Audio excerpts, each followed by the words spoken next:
Hello students and welcome to Tishayat Academy. आज हम पढ़ेंगे chemical reactions and its balancing. हालांकि ये बहुत ही बेसिक टॉपिक है, ठीक है, 10th क्लास से स्टार्ट होता है, बट इसका जो फंडामेंटल जो कॉन्सेप्ट है वो आगे तक जाता है। तो बिना कुछ टाइम गंवाए हम स्टार्ट करते हैं। स्टार्ट करने से पहले हमारे चैनल को जरूर सब्सक्राइब कर लें, ठीक है। इसी टाइप के रेगुलर वीडियोस आपको हमेशा मिलेंगे और लाइक जरूर कर लें। बाकी इससे रिगार्डिंग कोई भी डाउट आता है आपको तो प्लीज कमेंट सेक्शन में डालें, मैं उसका रिप्लाई पक्का दूंगा। चलिए स्टार्ट करते हैं। तो केमिकल रिएक्शंस एंड बैलेंसिंग।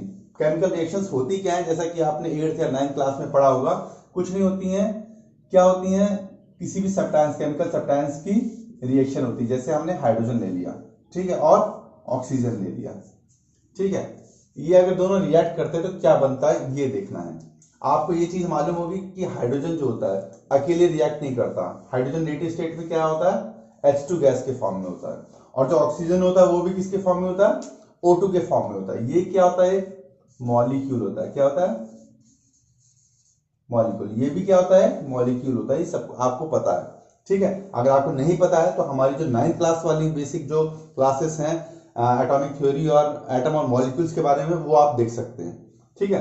तो जब हाइड्रोजन और ऑक्सीजन रिएक्ट करता है तो आप सभी को मालूम है क्या होता है, वाटर बनता है, ठीक है। क्या बनता है, वाटर बनता है, या इसको इलेक्ट्रिसिटी बोल सकते हो या हीट बोल सकते हो, ठीक है। तो वाटर का फॉर्मेशन होता है, लेकिन ये जो फॉर्मेशन आप सोच रहे हो यार हाइड्रोजन और ऑक्सीजन मिलके HO बनना चाहिए, तो ये H2O क्यों बना है, और H2O बना है तो H2O2 क्यों नहीं बनना चाहिए। तो देखिए ये जो है केमिस्ट्री केमिस्ट्री केमिस्ट्री हमेशा क्या होती है, प्री डिफाइंड होती है। मतलब नेचर में ऑलरेडी ये चीज एग्जिस्ट कर रही है, हमें सिर्फ इससे स्टडी करना है, ठीक है। इनमें कोई लॉजिक नहीं होता, इनकी अपनी मर्जी होती, इनके अपने कंडीशंस होते हैं जो कि रिएक्शन करने के बाद ये देते हैं, ठीक है। ये बाय डिफॉल्ट मिलेगा। वाटर का जो कंपोजिशन है H2O ही होता है, ठीक है। वाटर हाइड्रोजन के दो एटम मिलके और ऑक्सीजन का एक एटम मिलके H2O बनाता है, ये बाय डिफॉल्ट है, आपको इसमें कोई लॉजिक लगाने की जरूरत नहीं है। तो जब H2 और O2 मिलके H2O बन रहा है, ठीक है। अब देखिए इसमें क्या करना है, ये रिएक्शन आपकी हो गई। दूसरी बात आई किसकी, बैलेंसिंग की। तो बहुत शॉर्ट टर्म में आपको बताता हूं बैलेंसिंग क्या होता है। बैलेंसिंग करना होता है एटम्स को, बैलेंसिंग करना होता है। जैसे यहां पर हाइड्रोजन के कितने एटम है, इस फॉर्म में है, ठीक है। ये एक मॉलिक्यूल है हाइड्रोजन गैस का H2 का, ठीक है। इस मॉलिक्यूल के अंदर कितने एटम है, हाइड्रोजन के 2 एटम है। सेम टू सेम ऑक्सीजन है, ऑक्सीजन भी ऐसे फॉर्म में बॉन्ड बनाता है। ये क्या हो गया है, O2 मॉलिक्यूल हो गया, ठीक। इस मॉलिक्यूल के अंदर कितने एटम है, ऑक्सीजन के 2 एटम्स हैं, ठीक है। ये 2 एटम्स हैं।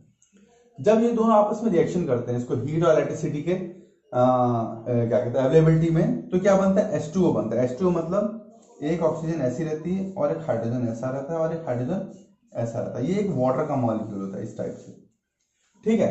ये तो हो गया इनका मॉलिक्यूल फॉर्मेशन, ये तीनों मॉलिक्यूल्स हैं। अब इनकी बैलेंसिंग करनी है। बैलेंसिंग मींस जितना भी LHS में नंबर ऑफ एटम्स हैं उतना ही RHS में भी नंबर ऑफ एटम्स होने चाहिए, हर एक चीज के, चाहे वो हाइड्रोजन हो चाहे वो ऑक्सीजन हो, ठीक है। यहां पर भी हाइड्रोजन और ऑक्सीजन ही मिल रहा है। एक सिंपल सी रिएक्शन है, मैं इसके एग्जांपल लेके समझाऊंगा, फिर बाद में कॉम्प्लेक्स रिएक्शंस पे चलेंगे, ठीक है। तो हाइड्रोजन के कितने एटम्स हैं, यहाँ पर 2 एटम्स हैं। ऑक्सीजन के कितने एटम्स हैं, 2 एटम्स हैं। और यहां पर देखिए हाइड्रोजन के तो 2 एटम है, हाइड्रोजन के 2 एटम है, लेकिन ऑक्सीजन का एक ही एटम है। मतलब ये जो है LHS is not equal to RHS होगा एट प्रेजेंट। चलिए अब नेक्स्ट स्टेप में देखते हैं इसको बैलेंस कैसे करना है। तो जैसा कि आप देख रहे हो हाइड्रोजन के 2 एटम्स, ऑक्सीजन के 2 एटम्स, और यहाँ पर हाइड्रोजन के 2 एटम लेकिन ऑक्सीजन का एक एटम। मतलब हमें क्या करना है, LHS को RHS के एटम से बराबर करना है। इसी को क्या कहते हैं, केमिकल बैलेंसिंग, ठीक है, रिएक्शंस की बैलेंसिंग। अब देखिए यहाँ पर कितने ऑक्सीजन का एक मॉलिक्यूल है, यहाँ पर 2 है, तो हमें क्या करना पड़ेगा, यहाँ पर 2 लगाना पड़ेगा, ठीक है।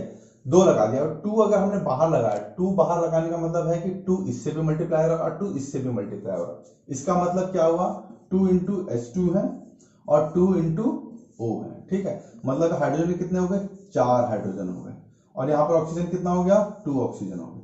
यहाँ पर देखिए 2 ऑक्सीजन है, इसका मतलब होता है 2 ऑक्सीजन, ठीक है, और इसका मतलब है 2 हाइड्रोजन, ठीक है। अब देखिए ऑक्सीजन ऑक्सीजन तो बैलेंस हो गए, ठीक है, लेकिन यहाँ पर हाइड्रोजन देखिए 4 हाइड्रोजन हो गए, और यहाँ पर कितने 2 हाइड्रोजन है। तो हमें क्या करना पड़ेगा इसको बैलेंस करने के लिए, यहाँ पर एक 2 और लगाना पड़ेगा, ठीक है। अब क्या होगा, 2 2 जा 4, मतलब यहाँ कितना हो गया 4 हाइड्रोजन हो गए। यहाँ 2 ऑक्सीजन हो गया, और यहाँ देखिए कितना हो गया, 4 हाइड्रोजन हो गया और 2 ऑक्सीजन हो गया। देखिए एकदम बैलेंस हो गया। इसका मतलब क्या, हमारी फाइनल रिएक्शन आ गई, 2 हाइड्रोजन प्लस ऑक्सीजन के 2 मॉलिक्यूल्स मिलकर क्या बनाएंगे, 2H2O बनाएंगे। हमेशा यही होगा। तो जैसे यहाँ देखिए आपने क्या होगा कि ऑलवेज हाइड्रोजन की कितने मॉलिक्यूल होंगे, 2 मॉलिक्यूल, मतलब ये हाइड्रोजन हो गया, ये हाइड्रोजन हो गया, इसका 1 मॉलिक्यूल बना, और प्लस क्या हो गया, ये हाइड्रोजन प्लस हाइड्रोजन, इनके 2 मॉलिक्यूल मिलके, और ऑक्सीजन का कितना, 1 मॉलिक्यूल मिलके, जिसमें ऑक्सीजन और ऑक्सीजन के 2 एटम है, वो मिलके हमेशा कितने मॉलिक्यूल बनाएंगे, 2 मॉलिक्यूल बनाएंगे। किसके, वाटर के, OH और OH, ठीक है, 2 मॉलिक्यूल। ये क्या है, मॉलिक्यूल्स है 2, और ये क्या है, 1 मॉलिक्यूल है, किसका, ऑक्सीजन का, ऑक्सीजन गैस का, और ये हाइड्रोजन गैस के 2 मॉलिक्यूल्स है। तो मॉलिक्यूलर फॉर्मेशन आपको समझ में आ गया। ये मॉलिक्यूलर फॉर्मेशन है, एक मॉलिक्यूल के अंदर सेम टाइप के एटम्स या फिर डिफरेंट टाइप के एटम्स आ सकते हैं। तो इस टाइप से ऑलवेज रिएक्शन चलेगी। चलिए और एक और एग्जांपल मैं आपको देता हूं, वो बताइए मुझे अब कैसे बैलेंस चलेगी। एक सिंपल सा और एग्जांपल लेते हैं हम, क्या लेते हैं, Na+Cl, सोडियम क्लोराइड मिलकर क्या बनाता है, NaCl, जिसको हम कॉमन सॉल्ट कहते हैं। ठीक है, ये ऑलरेडी पहले से बैलेंस्ड है, ठीक है, लेकिन आपको ये मालूम होना चाहिए जो Cl है, Cl नेटिव फॉर्म में ऐसा नहीं पाया जाता, वो कैसा पाया जाता है, Na+Cl2, ठीक है, Cl2 गैस के फॉर्म में पाया जाता है।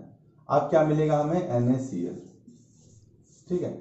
अब यहाँ पर क्लोरीन के कितने हैं मॉलिक्यूल्स, 2 मॉलिक्यूल्स है। यहाँ पर क्लोरीन के कितने हैं, 1 मॉलिक्यूल है। अगर इसे हमें बैलेंस करना तो कैसे होगा बैलेंस, यहाँ पर हम क्या करेंगे, 2 लगाएंगे। 2 लगाने से क्या होगा, सोडियम के भी 2 एटम्स मिल जाएंगे और क्लोरीन के भी 2 एटम्स मिल गए। क्लोरीन के 2 एटम मिल गया, बैलेंस हो गया। बट यहाँ सोडियम डिस्टर्ब हो गया, तो हमें क्या करना पड़ेगा, सोडियम के साथ में 2Na लगाना पड़ेगा। अब देखिए यहाँ पर सोडियम के 2 हो गए, क्लोरीन के 2 हो गए, और यहाँ पर भी 2 हो गए। That means LHS equal to RHS हो गया। सिंपल सा। एक चीज और बताना चाहूंगा मैं, कुछ लोग जो छोटी क्लासेस के हैं, जिनको एटम और मॉलिक्यूल के का डिफरेंस नहीं समझ में आ रहा, उनको मैं एक चीज बता देता हूं। एटम क्या होता है, सिंगल एंटिटी। एटम मीन्स जिससे हर चीज बनी हुई है। जैसे मैंने क्लोरीन का ले लिया, एक एटम, तो क्लोरीन की क्या कॉन्फ़िगरेशन होती है, 17, तो क्या होगा 2 8 7, ठीक है। तो क्लोरीन क्या करेगा, क्लोरीन का एक सिंपल सा एटम होता है जिसके आउटर मोस्ट शेल में 7 इलेक्ट्रॉन्स होते हैं, एक एटम होता है सिर्फ क्लोरीन का सिर्फ। लेकिन जब क्लोरीन क्या करता है, दूसरे क्लोरीन से रिएक्ट करता है, ठीक है, तो क्या बनाता है, क्लोरीन और क्लोरीन Cl2 बनाता है। ये Cl2 क्या बन जाता है, मॉलिक्यूल बन जाता है। मतलब व्हेन 1 2 और more than 2 different or same type of atom react with each other or makes a bond with each other, तो क्या बनता है, a molecule is formed। ठीक है, ये मॉलिक्यूल का कॉन्सेप्ट है। यहां पर आपको एक सिर्फ सिंगल एटम दिख रहा है, यहां पर भी एक सिंगल एटम है, लेकिन Cl नेटिव स्टेट में Cl नहीं पाया जाता। Cl हमेशा किस फॉर्म में होता है, Cl2 फॉर्म में होता है, ठीक है, क्लोरीन फॉर्म में होता है। क्लोरीन कैसा होता है, Cl2 फॉर्म में होता है, ठीक है। तो ये नेटिवली जैसे भी रिएक्शन करता है, इस तरीके से हमें आउटपुट देता है, ठीक है। ये पहले से ही रिएक्शंस एग्जिस्ट करती हैं, ठीक है। हमें सिर्फ क्या करना है, उनको बैलेंस करना है। कभी भी वो ऑन ग्राउंड, मतलब रियलिटी में भी अगर रिएक्शन करेंगे तो इसी टाइप से 2 सोडियम के एटम होंगे और क्लोरीन के का 1 मॉलिक्यूल होगा, ठीक है। सोडियम में कितने एटम हो गए, 2 एटम हो गए, और क्लोरीन का क्या हो गया, 1 मॉलिक्यूल हो गया। मिलके क्या बनाएंगे, NaCl के 2 मॉलिक्यूल बनाएंगे। NaCl के 2 इस टाइप के मॉलिक्यूल बनाएंगे, जिसमें Na होगा और Cl होगा, ठीक, इस टाइप से बॉन्ड होगा, NaCl इस टाइप से, ठीक है। तो ये रिएक्शन होगी, बैलेंसिंग होगी। एक दो और एग्जांपल मैं यहाँ लिखता हूं, जो कि आप लोग सॉल्व करो और मुझे कमेंट सेक्शन में लिख के बताओ, ठीक है। 2 एग्जांपल मैंने लिए हैं छोटे छोटे। एक है जिंक। जिंक किसके साथ रिएक्शन कर रहा है, सल्फ्यूरिक एसिड के पास, ठीक है। सल्फ्यूरिक एसिड सब जानते हैं ना, सल्फ्यूरिक एसिड का क्या केमिकल नेम है, कंपोजिशन है H2SO4, ठीक है। और जिंक क्या है, Zn। जब भी रिएक्शन करता है, आप लोगों ने 9th क्लास में पढ़ा होगा रिप्लेसमेंट रिएक्शन, ठीक है। यहाँ क्या करेगा, जिंक हाइड्रोजन को रिप्लेस कर देगा। क्यों कर देगा, क्योंकि जिंक क्या है, हाइड्रोजन से ज्यादा रिएक्टिव है। जिंक सीधे सीधे इसको रिप्लेस कर देगा, तो मतलब क्या आएगा, ZnSO4 प्लस H2, यही होगा। ठीक है।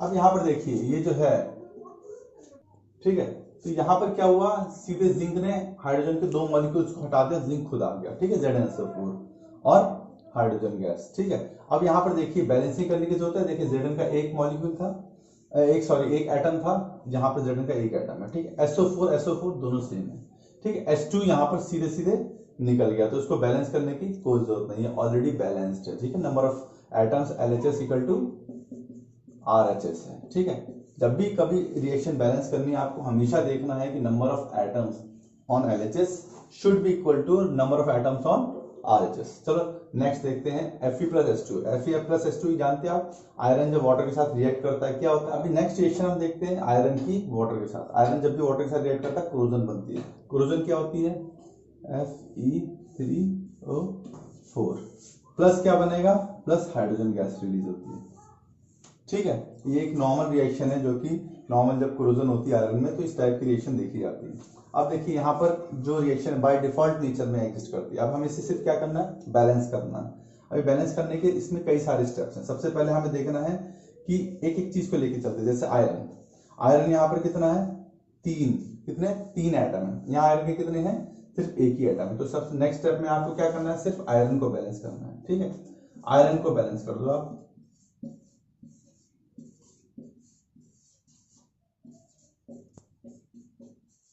ठीक है। देखिए जो भी रिएक्शन हो रही है उसको आपको याद करना पड़ेगा, क्योंकि केमिस्ट्री है, केमिस्ट्री में जो रिएक्शंस होती है बाय डिफॉल्ट होती है, उनके पीछे कुछ लॉजिक नहीं लगता कि Fe+H2 Fe3O4 क्यों बना, Fe2O3 भी तो बन सकता था, बिल्कुल बन सकता था, लेकिन उसके लिए कंडीशंस कुछ और होती है यहाँ पर, ठीक है। कंडीशंस पे हर चीज डिपेंड करती है, टेम्परेचर, प्रेशर और वहां का क्या है, क्या कहते हैं, वॉल्यूम या डेंसिटी, उस पर सब कुछ डिपेंड करता है, ठीक है। अभी यहाँ पर देखिए, यहाँ पर हमने क्या किया, 3Fe लगा लिया। 3Fe लगाने से क्या होगा, ये Fe बैलेंस हो गया, बिल्कुल हो गया। अभी देखिए यहाँ पर O, ऑक्सीजन के कितने मॉलिक्यूल है, 4 मॉलिक्यूल है। यहाँ पर ऑक्सीजन के कितने मॉलिक्यूल है, सिर्फ 1 मॉलिक्यूल है। तो अभी हमें ऑक्सीजन को अगर बैलेंस करना तो हमें क्या करना पड़ेगा, यहाँ पर 4 लगाना पड़ेगा, ठीक है। अब देखिए नेक्स्ट स्टेशन में यहाँ क्या हुआ, 3Fe हो गया। यहाँ पर हाइड्रोजन के कितने हो गए, 4 हो गए, 4 नहीं सॉरी 4 टू 8 हाइड्रोजन हो गए। कितने हो गए, 8 हाइड्रोजन हो गए, ठीक है। यहाँ कितने हो गए मॉलिक्यूल्स, 8 हाइड्रोजन मॉलिक्यूल्स एटम्स हो गए। और ऑक्सीजन कितने हो गए, 4 ऑक्सीजन हो गए, ठीक है। लेकिन यहाँ देखिए 3Fe हो गए और ऑक्सीजन कितने हैं, 4 प्लस 2 कितने हैं, हाइड्रोजन है, ठीक है। अब देखिए यहाँ पर 3Fe बैलेंस हो गया, 4O बैलेंस हो गया, ठीक है।